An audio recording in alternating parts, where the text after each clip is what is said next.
ወጣ ገባ የሚለው መንፈስ ባህሪው ሁለት ነው። በህልም የሞተ ሰው ጥርስ መውለቅ ከቤተሰብ መካከል አንድ ሰው ምንድነው ማድረግ ያለባችሁ? ጸበል ልትጠመቁ ስትሉ ጅብ በህልሜ ሲያስፈራራኝ አየሁኝ። ዚግዛግ ቲዩብ።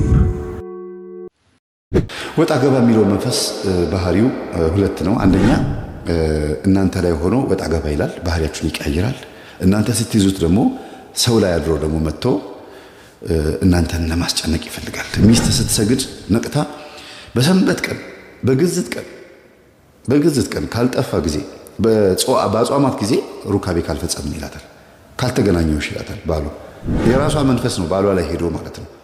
ለምን ስትቀጠቅጠው ታሰር አይደለም ያለችው፣ ውጣ ነው ያለችው። አዎ ደንግጦ ሊወጣ ይችላል፣ ግን አልታሰረም። ስለዚህ ሄዶ ባል ላይ ማረፍ ያገኛል። እንደገናም ደግሞ ልጆች ላይ ያርፋል። የእናንተው እቃ ይሰብራል፣ ይወድቃሉ። ያጠራቀምሽውን ገንዘብ ሊበላ ከፈለገ ልጆችሽን ያሳምማል።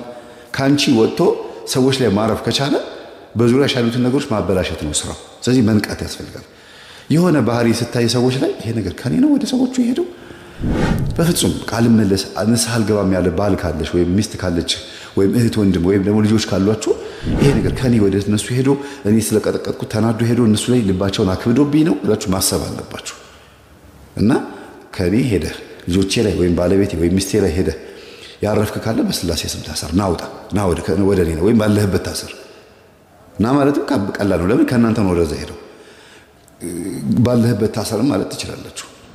ልጆቻችሁ እንቅልፋቸውን ሲተኙ ሄዳችሁ ከሰገዳችሁ ከጸላችሁ በኋላ ወደ እኔና በስላሴ ስም የዛር መንፈስ እኔ ላይ ሆነ ስትረብሸኝ የነበርክ እኔ ስቀጠቀጠህ ደንግጠህ ወደ ሌላ ቦታ ሄድክ፣ ወደ ስራ ባልደረቦቻችሁ ይሄድና ያስከዳችኋል። በተለይ ሼር ምናምን የምትሰሩ ሰዎች የሼር የምትሰሩ ሰዎች በቀልክ መንፈሳዊ ስትሆኑ አብሯችሁ የሚሰሩት ሰዎችን እንዲከዷችሁ የማድረግ ባህሪ ያለው በጣም ማለት በቃ ይገለበጡባችኋል፣ ማጠብቁት ይሆንባችኋል።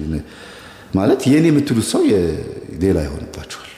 እና ምንድነው ማድረግ ያለባችሁ? ጸበል ልትጠመቁ ስትሉ ቤት መጀመሪያ መስገድ። እዚህ ቤት ውስጥ የምታንጃብብ ግቢ ውስጥ የምትዞር የምትሽከረከር በስላሴ ስም በድንግል ማርያም ስም በኢየሱስ ክርስቶስ ስም ታስር፣ ና ታስር፣ አብረኸኝ ትሄዳለህ። ጸበል ከፊት ቅደምና እንዲያውም ጸበል ቦታ ጠብቀኝ። ይሰማል፣ ይታዘዛል። ቃል የአፍህን ፍሬ ነው፣ ቃል ነው የሚጠብቀው። ለዚህ ነው ጠንቋዮች እኮ 5 ሳንቲም የምትሆን ላኪ ይላሉ። ለምን? እሺ እንድትሉ ስለሚፈልጉ ነው። ከውጭ ሀገር $100 ቢሆን እንደው ምንም ችግር የለውም ያለሽን ላኪ ይላሉ። እሺ ብላችሁ ለጠንቋይ የሚሰጥ ገንዘብ ስትልኩ እሺ የምትለው ቃል ነው የሚፈልገው፣ የእናንተን ቃል ነው የሚፈልገው። ለምን? መስዋዕት የምትሆነው መጀመሪያ ከገንዘቡ በፊት የእናንተ ፈቃድ ስለሆነ ነው። ያለ ፈቃዳችሁ ሰይጣን ስለማይሰራ ማለት ነው። ብዙ ሰው የሚሸወደውና ሰይጣን የሚነግስበት ፈቃዱን ስለሚሰጥ ነው። በጣም ብዙ የውጭ ሀገር፣ አረብ ሀገር፣ የተለያዩ ቦታ ላይ ያሉ ሰዎች ብር ላኩ ሲባሉ እሺ ይላሉ።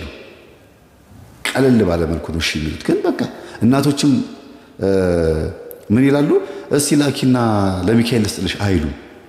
እንደዛ ብለው ልጅቷ ለሚካኤል ብላ ነው ብላ ስለምታምን ለሰይጣኑ አይሆንምና ለአባብዬ ልስጥልሽ እንደው ለዋቂ ቤት ልሰጥልሽ ነው ካልኩ አይ አልፈልግም ካላችሁ ተቃወማችሁ ማለት ነው። በቃ አይሰራም። እሺ እንግዲህ ምን ይደረግ ብለሽ ከሰጠሽ በቃ ተስማማሽ ማለት ነው። በአትሌክ እንኳን ተስማምተሻል። አመቺሳ የሚያስታቅፉ እናቶች ምን አሉኝ?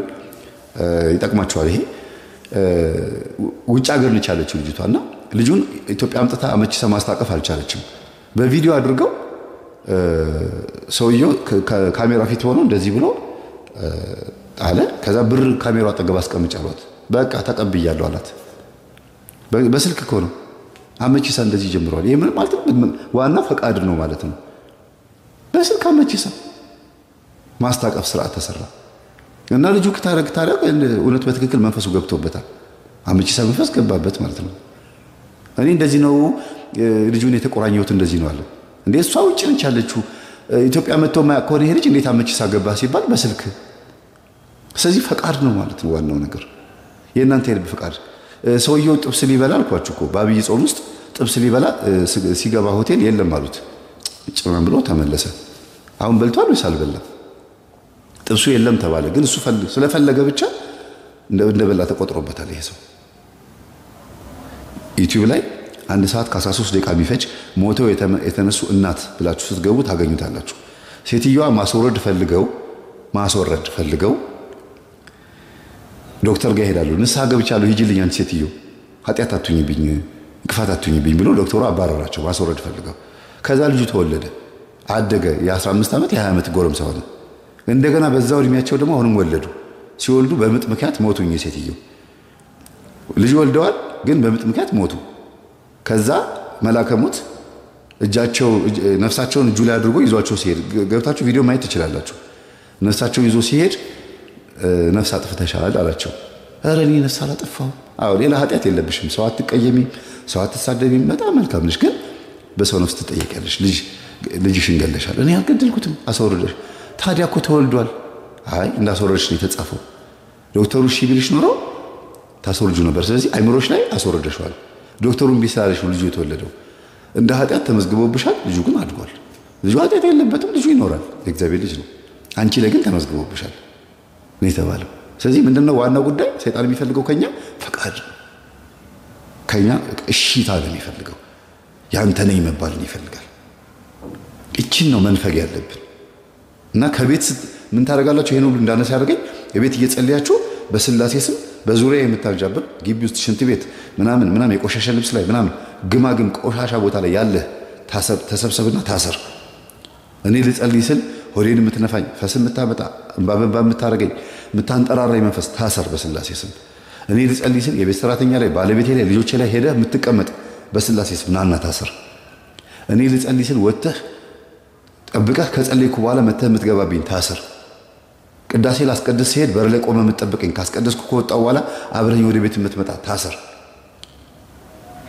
በቃ ይሄንን ካላችሁ በኋላ ወደ ጸበል ቦታ ስትሄዱ አብሮ ነው የሚሄደው። ለምን? ቃላችሁን ይጠብቃል። ቃል ነው እሱ ራሱ በቃል ነው የሚሰራው። እግዚአብሔርን በቃል ነው የሚሰራው። ቃል ኃይል አለው፣ በጣም ኃይል አለው። ለዚህ ነው ጥሩ ነገር ተመኙ፣ በጎ ነገር ተመኙ። ፖዚቲቭ ይሁን። ጠዋት ስትነሱ ደስ የሚል መዝሙር አዳምጡ። ህሊናችሁ ክፍት እንዲል በቃ የሆነ ምስጋና ያለበት መዝሙር አዳምጡ። መርጣችሁ አዘጋጅታችሁ እንዲያውም የስልካችሁ አላርም የምስጋና ቢሆን ጥሩ ነው። ከዛ ቀናችሁ ብሩህ ነው የሚሆነው። አይምሮ ምን ስለሚቀበል? ቃልን ስለሚቀበል። ቃል ይቀበላል። የሰጡትን ነው፣ አይዋሽም። እሱን እንካ ብለህ የሰጠኸውን ነው የሚቀበለው አይምሮ። ምሬት ከሰጠኸው ምሬት ነው፣ ምስጋና ከሰጠኸው ምስጋና ነው። እና ጸበል ቦታ ስትሄዱ አብሮ ይሄዳል፣ ይወጣላችኋል ማለት ነው። ይያዝላችኋል፣ ቢያኑ ይታሰራል። ደግሞ ሁሌ ስትሰግዱ ስትጸልዩ ታሰር። ከእናንተ የሚጠበቀው ተያዝ፣ ተይዛሃል፣ ታሰር፣ በስላሴ ስም ታሰር። ከዛ በኋላ መሸኘት ትችላላችሁ። ከዛ ማሸኘትም ትችላላችሁ፣ ደስ ያላችሁ ጸበል ቦታ። እና እህታችን ወለተ ስላሴ በጣም ነው የማመሰግነው። እግዚአብሔር ያክብርልን። እኔ በጣም ተመሬብሻለሁ። ለህዝብ ያላቀረብኩት ሌሎች ነገሮች አሉ። ወጣ ገባ እያለ የሚያስቸግር መንፈስ በጣም አሰቃይቷት ነበር። እናቷ ላይ ሆኖ በጣም ያሰድባታል። ስራ ባልደረቦቿ እንደው በእኔ አልተገለጸም በደንብ። ስራ ባልደረቦቿ በጣም ነው ያንቋሸሿት። ይሄ ሁሉ የሚያሳየው ምንድነው? ገርሙ ግን በጣም ብልጥ ናት ልጅቷ። ይሄ ነገር ሁለት በትክክል እኔ ላይ የነበረ ባህሪ ነው። አይ አለመታደል መጥቶብሽ ነው እኔ ጋር ነበር እኮ ያለች ትታዘባቸዋለች እንጂ በመጥፎ ነገር አታስባቸውም። አልተቀየመቻቸውም። ለምን? ቅዱስ ቁርባን ልትቀበል ተዘጋጅታለች። የተረዳችበት መንገድ በራሱ የሚገርም ነው። እና ይሄን ይመስላል። ሰላም ነው። ጥርስ መውለቅ ከቤተሰብ መካከል አንድ ሰው ይሞታል። ያው ከተነቃነቀ ይታመማለው፣ ከወለቀ ደግሞ ይሞታል ነው። ግን እንደ ጥርስ በጣም ጠንካራ የሆነ የሰውነታችን ክፍል ስለሆነ በጣም ከባድ ነገር እናጣለን። በህይወታችን ውስጥ ከባድ ቻሌንጅ ይገጥመናል ማለት ነው። እሺ፣ ጅብ በህልሜ ሲያስፈራራኝ አየሁኝ ይላል። ጅብ የቡዳ መንፈስ ምልክት ነው። በህልም ጅብ ከመጣ በአጠቃላይ በንብረታችን ላይ በልጆቻችን ላይ እና በህይወታችን ላይ ነጣቂ ሆኖ የመጣ በርቀት የሚከታተልን ጨለማን ተገን አድርጎ ወይም ደግሞ አድፍጦ ቀን ጠብቆ ሊያጠፋን የሚፈልግ ምቀኛ እንደተነሳብን ማሳያ ነው። በአጠቃላይ የቡዳ መንፈስና የምቀኛ የሰላቢ መንፈስ ምልክት ነው። በህልም የሞተ ሰው በቤታችሁ መጥቶ ዕቃ ይዞ ከወጣ ጥሩ አይደለም። የሆነ ሰው ይሞታል ወይም ደግሞ አደጋ ይደርሳል ማለት ነው።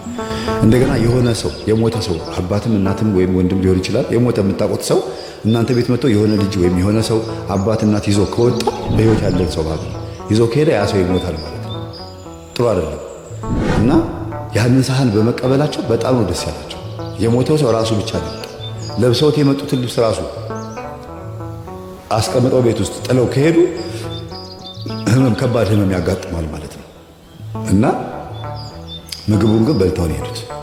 ያ ምግብ ደግሞ ምንድነው? በስማቸው ዝክር እንዲዘከር በስማቸው ለቤተ ክርስቲያን እንዲጸለይላቸው መፈለጋቸውን ያሳያል።